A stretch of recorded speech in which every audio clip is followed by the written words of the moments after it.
This is breaking news from News 8. Good afternoon. Thanks for joining us. News 8 at noon this Wednesday. Those breaking stories. We're going to start with the latest on this father accused of running from authorities and tossing his 1-year-old baby girl to the ground after he was hit by a truck trying to escape. He's been arrested, appeared in court just this morning. At the same time, that little baby remains in the hospital with horrific injuries. Mackenzie Mislin was at the arraignment for the father this morning. She joins us now here in the studio with the new updates on the case. Mackenzie.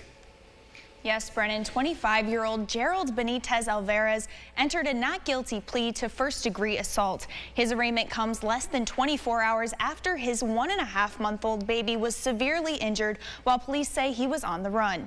Yesterday afternoon, Monroe County Child Protective Services visited a woman at the House of Mercy on an anonymous complaint about the neglect of an infant.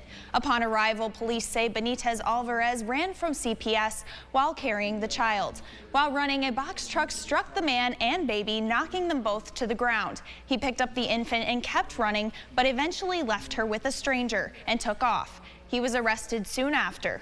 The baby is currently in the PICU with fractured arm, ribs, and skull, some bleeding to the brain and bruises on the face. Assistant District Attorney Sarah Van Strydong says the defendant failed to bring the baby to the hospital after these events, as well as beforehand. There were numerous messages to the mother begging her to take her to the hospital because he couldn't go or he'd risk being caught by CPS.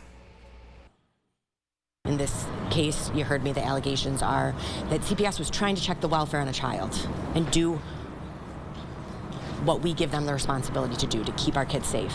And all they wanted to do is make sure that this baby was safe. And this led to this culmination of events, which perhaps happened before it, but we got to do a better job in this community at keeping our kids safe. Benitez Alvarez is scheduled to return to court Monday at 10:30 a.m. for his preliminary hearing. Brennan.